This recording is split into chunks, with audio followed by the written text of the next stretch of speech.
mendengarkan?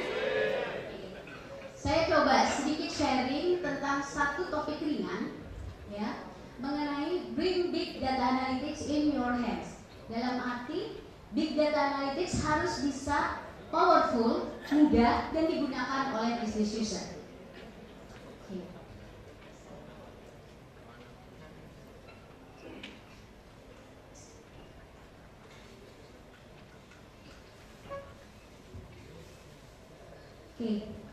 Ini adalah beberapa key factor challenge yang dihadapi sekarang ini.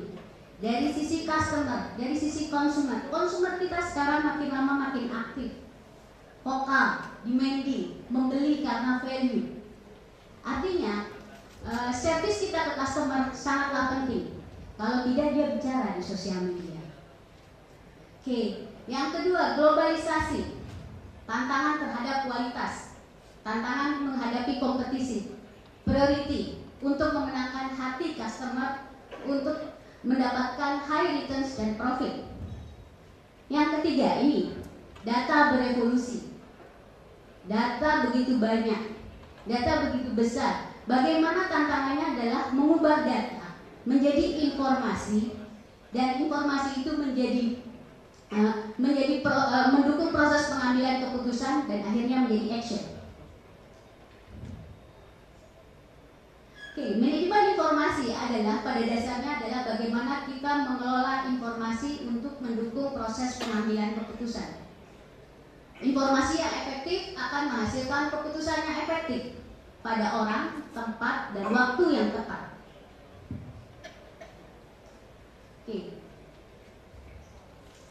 Kita hidup bukan hanya di era reformasi, kita juga hidup di era informasi.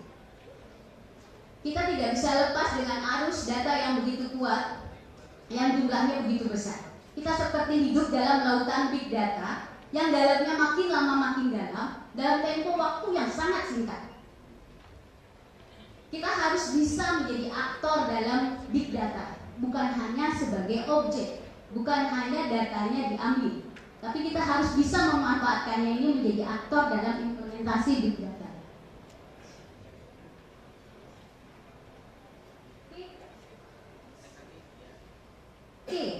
Berbagai macam sumber data. Data sumbernya berbagai macam bentuknya dan sumbernya dari berbagai macam. Ada data structure, ada data unstructured, ada data sosial, ada sosial media, multimedia, teks, ada data commerce, ada data non-conscious yang tidak secara sadar, ada data conscious, dan lain sebagainya. Ini yang kita hadapi selama ini. Big data means big value. Big data bukan hanya cara kita mengelola, tata kelola kita menyimpan data dalam bentuk besar. Sudah banyak effort yang sudah kita lakukan untuk itu. Big data memerlukan analytics on top of that. Ya, analytics, karena dari data yang ada kita harus bisa mengambil informasi untuk menjadi analisa. Sehingga ada quote yang mengatakan, tadi juga Pak Beno sudah sempat mengatakan, bahwa big data ini seperti oil atau minyak pada abad ini. Dan analytics adalah mesin atau engine yang memanfaatkannya.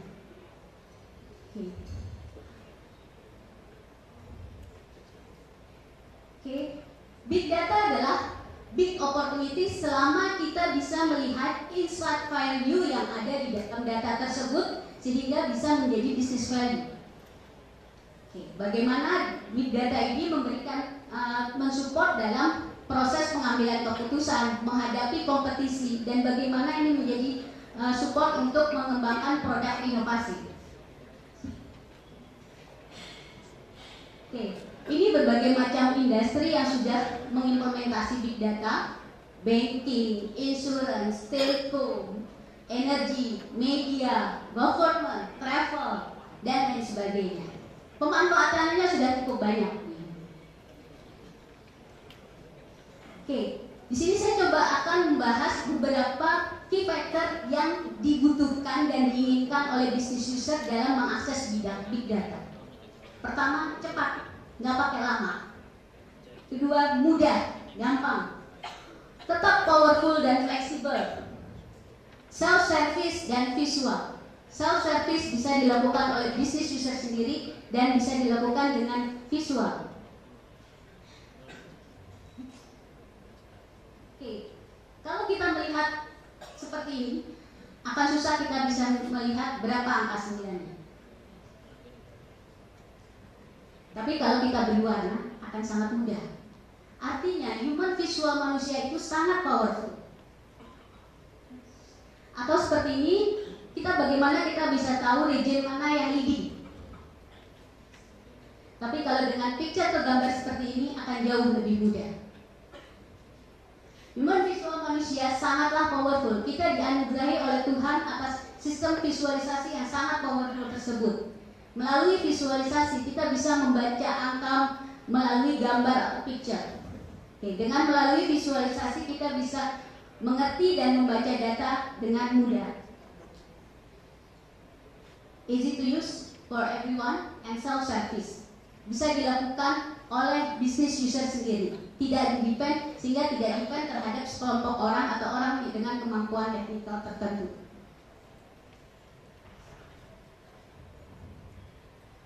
Fast analytic, cepat, tidak pakai lama. Artinya kompetisi yang ada sekarang ini tidak cukup sabar untuk menunggu kita, sehingga analisa yang cepat, menurut analisa yang cepat dan tepat tentunya sangatlah penting dibutuhkan ini.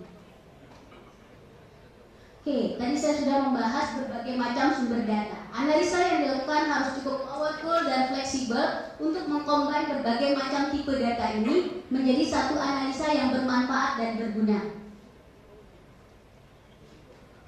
Bring analytics in your hands, artinya bisa kita lakukan sendiri, even secara mobile. Bicara tentang big data, tidak bisa akan lepas terhadap karakteristik dari datanya itu sendiri. Ada volume, datanya begitu besar. Mungkin teman-teman dari telco sudah biasa menghadapi data yang begitu besar. Itu baru data internal, apalagi kalau digabungkan dengan data eksternal. Velocity, data begitu cepat datanya. Data streaming. Tiga verity, data berbagai macam bentuknya, structure, non-structure, dan sebagainya. Veracity, ini menyangkut dari data quality, reliabilitas dari data itu sendiri. Okay. Ada another satu V factor yang sering terlupa dalam proses big data analysis ini, yaitu visualization. Another V, visualization. Bagaimana visualisasi ini membantu kita dalam melihat, memahami, dan mengerti data dengan cepat ini. Sehingga visualisasi ini sangatlah penting, sehingga kebutuhan atas data analisis, business analysis tools yang bisa melakukan spot trend analysis, predictive analysis, forecasting, what if analysis itu bukan lagi suatu yang nice to have. It is a must to have. Kalau tidak, kita hanya punya bank data atau lautan data, tapi kita tidak bisa memanfaatkannya. Sayang kan sudah implementasi seperti itu. Oke, secara summary, Power Analytics in your hands adalah bahwa Big Data Analytics harus mensupport kebutuhan analytics secara cepat, mudah, bisa di-share ke orang lain dan dikolaborasikan dengan mudah, bisa menggabungkan berbagai macam tipe data, kemudian bisa dilakukan dengan analisa yang cukup kaya dalam bentuk dashboard atau scorecarding untuk proses pengambilan keputusan, dan tentunya datanya bisa terupdate secara otomatis sesuai dengan kebutuhan dan perkembangan data yang ada. Oke, saya coba ada satu movie sebentar.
memberikan beberapa contoh case study.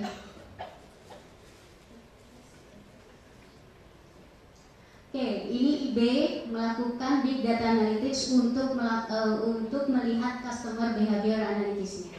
Jadi melakukan customer analysis-nya. Ini. Kemudian China Eastern, dia melakukan analisis big data analytics untuk flight route analysis. Flight mana yang perlu diperhatikan dan sebagainya. Oke, next.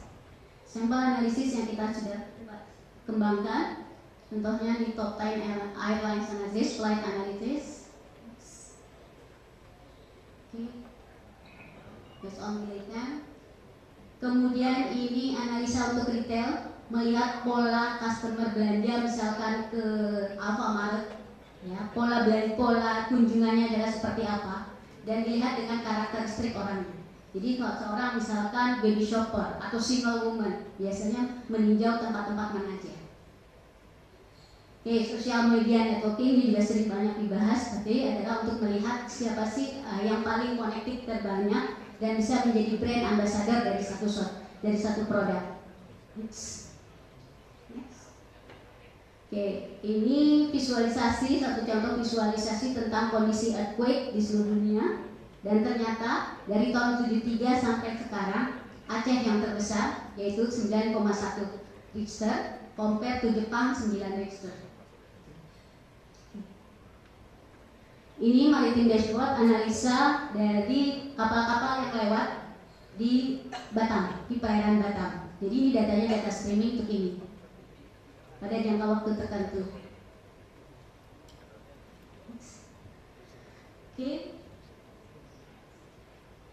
Oke, terakhir saya akan memberikan semacam tips dari implementasi big data bahwa doing nothing is not an option. Jadi tidak melakukan apa-apa bukan merupakan option lagi. Artinya diperlukan satu champion, satu pemimpin yang bisa berpikir visionaris, strategik, bisa melihat value dari implementasi big data di company. Yang kedua, don't boil the ocean. Lakukan priority step by step. Lakukan pilot project, lakukan implementasi sesuai dengan value yang ada. Kemudian yang ketiga, roadmap. Lakukan dengan planning. Dan lakukan ini bekerja sama dari seluruh departemen. Jadi big data analytics ini bukan hanya punya orang IT, tapi ini adalah milik company untuk semua. Be leader with the external data and social media. Data eksternal itu sangat kaya dan akan bisa membuat analisa kita menjadi lebih akurat untuk ini. Yang terakhir adalah enable competency center. Jadi bangun satu competency center, bangun data scientist yang ada di dalam company yang mengetahui tentang bisnis yang ada, subject matter expertnya, dan ini bisa menjadi leader dari implementasi big data analytics di company. Oke. Sekian, terima kasih. Wassalamualaikum warahmatullahi wabarakatuh.